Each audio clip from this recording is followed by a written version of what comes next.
Yesterday, we saw a massive Iranian strike on Israel. Last night, Iran launched a staggering barrage of 181 ballistic missiles, triggering air raid sirens across the country and forcing nearly 10 million Israelis into bomb shelters. To discuss this major escalation in tensions between Iran and Israel, I am being joined by Ambassador Anil Trigunayat, who has had an illustrious diplomatic career serving in various capacities, including as India's ambassador to Jordan. Thank you so much, sir, for joining us here. Thank you, Hina. It's a pleasure.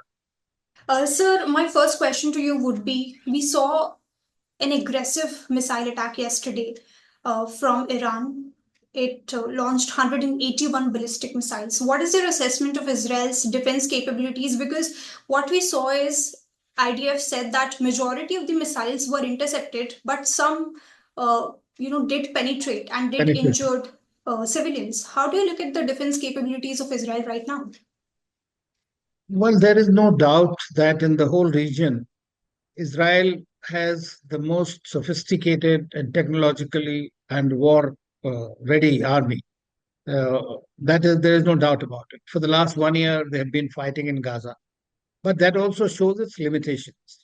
That fighting against Hamas, it has taken almost 1 year, and they have not yet got their full victory. And then they have launched attacks on Hezbollah, which has been also actively fighting against Israel from October 8th onwards in support of Hamas. Then you have Houthis. So there are several fronts for Israel to work upon. No doubt the Iron Dome is a pretty good defense mechanism, plus their aero missiles and the kind of technology that they can use, and besides their human intel, which is extremely good, which we saw especially during the various killings, targeted killings that Israel was able to carry out, be it the Hezbollah military or political leaders or the Hamas leader in Tehran. But it does not take away the fact that Iran is also a major power. And all these three, H as it is called, they have been working as proxies of Iran. Now there has been a tremendous pressure within Iran to respond to various actions that Israel has taken against Iran in many ways. Firstly, killing of Ismail Haniyeh, the Hamas leader in Tehran, when the new president just took over. Second is, of course, attacks in their embassy in Damascus. We saw in April, they did take some pro forma reaction was there because the world prevailed on them not to escalate it further. But as soon as Israel thought that it was able to virtually vanquish over Hamas, it started off directly against Hezbollah. Now, Israeli calculations are very simple, that they want to create buffer zone. They want to create a safer southern Lebanon so that the 70 odd thousand Israelis who have been displaced and there are constant bombings by Hezbollah fighters going on could be avoided and averted. And that is the reason it went on. Of course, there are international factors, that the US complicity in this whole thing, their inability to control or dissuade Israel from going further despite statements.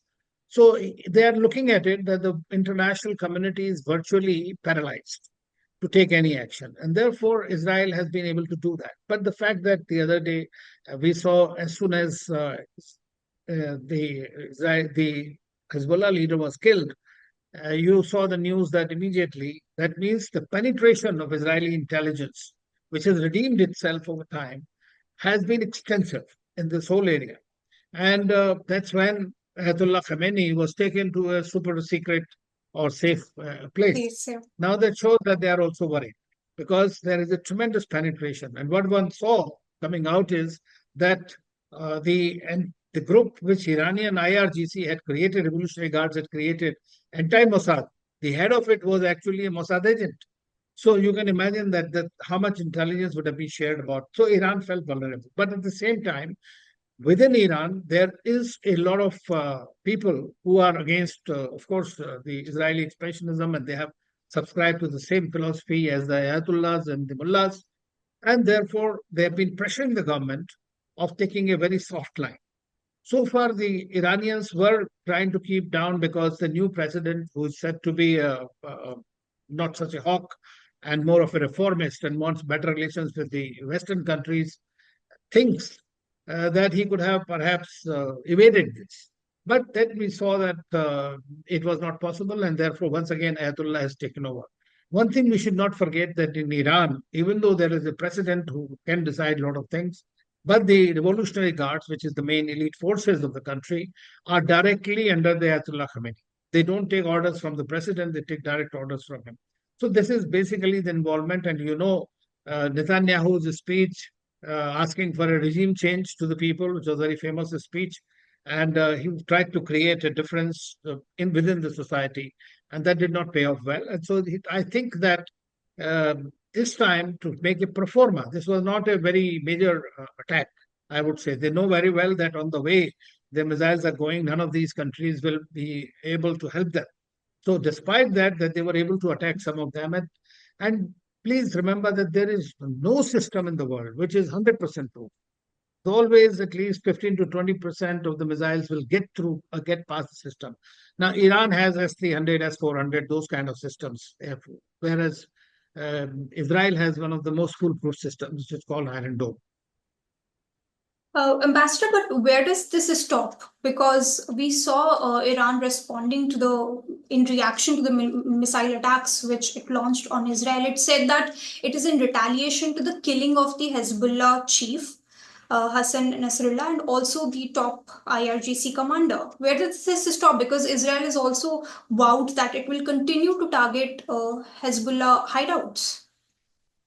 Well, there is a very thin line, in my view. What Iran is trying to say is it wants to satisfy its domestic constituency, in my view. It is not looking to expand the war, because the war is going to be disastrous for everybody. Now we have seen that they are also a bit worried about the internal penetration within their own system. And Israel, that way, is sitting quite pretty, in my view. But Israel also is stretched to the limit.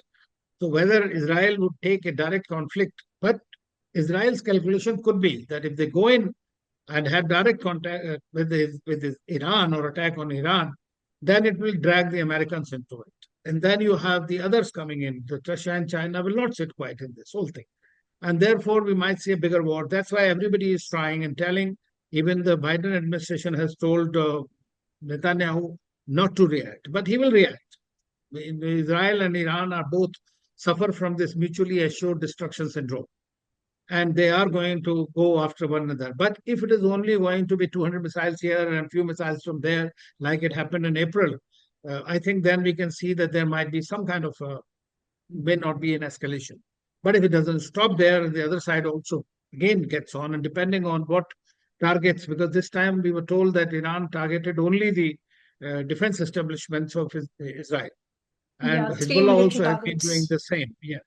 So the military targets are there. They also target their nuclear or military target. Then probably they might square it up. But if they want to prolong it, then I think that we are looking for a very major conflagration, not in the region.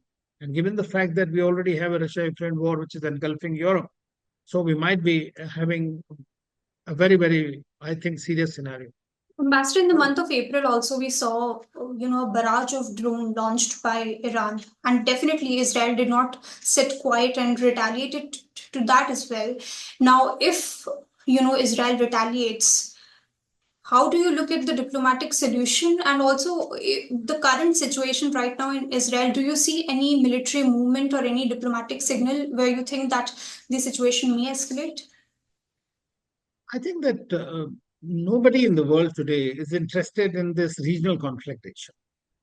There's no doubt. I mean, even I don't think Iran is interested in it, because Iran's economic condition is also not supportive. But when it comes to the nation, Iran and Israel are very similar in that respect, because they are both proud people. They want to defend their territory. They want to defend their theology. Theocrats, both are in that sense. Israel is, of course, a democracy, and Iran says it's also a democracy, one of the oldest in the region. So they have all those factors. Despite that, here, what we are, as I said, this is a mad syndrome that afflicts both sides. And in my view now is that the Americans are the best placed, but unfortunately, the American elections are also giving certain time, and Netanyahu must be hoping that Trump comes to power. And if Trump comes to power, then he had the carte blanche and he can continue doing what he wants to do it. But I don't think any international leader today, we saw that the Russian prime minister was in Tehran. to meet the president of Iran, try to tell them also to go slow. And that, I think, little bit of a credit you must give to the new regime, new president, who was trying very hard. He was in New York and everywhere. He was trying to give signals that they would like to continue to normalize ties with the Americans. But they're also worried that if Trump comes, then obviously it's a free for all. So at that time, I think that they will be under greater pressure. So they might be hoping that Kamala Harris comes for the Iranians, although they did not get much from Biden, but then still they were able to continue, get along. So I think the situation is that Prime Minister Modi, as far as India is concerned, because we are going to be impacted very heavily if this war really breaks out. And he has spoken to, he met Netanyahu, he's spoken to Netanyahu, he met Abbas in New York, and our External Affairs Minister met Blinken yesterday. So I think that we are continuing our bit to stop this war somehow. But I believe that I don't think Israel is also looking at a very direct confrontation because, see, the two countries don't have a border. So it'll have to be an aerial fight mainly or through the sea. Now, in the sea, we see Houthis are already pretty active. They have started bombing. And so this will continue. But at the time, Hezbollah is currently in a complete disarray. And Hezbollah was their biggest force for the Iranians, proxy force, to take on Israel. So there is also a transit route, from which a majority of the Iran's oil flows. Do you see any risks there? Because I read it yesterday that that transit route may be impacted and overall situation may further escalate in terms of economy of Iran. Of course, not only Iran, it will be very bad for the whole world. Number one is Iran controls the Hormuz, Strait of Hormuz, which is a major sea route or maritime route for the trade. On top of it, you have the Houthis who are controlling the Red Sea today, where Bab el Mandab, that area, and which has already created a lot of problem for the world in the maritime trade as it is. So if Iran is in a position to, if it escalates, Americans come into the picture, then it might try to stop the Hormuz trade route, and which will be one of the things which cause a lot of problem with the supplies.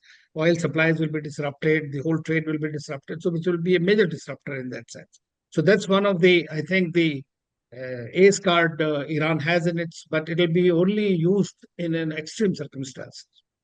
All right. So just the final wrap-up question. You think that India's stance towards the situation will continue to be what it has been? It will remain status quo, you think?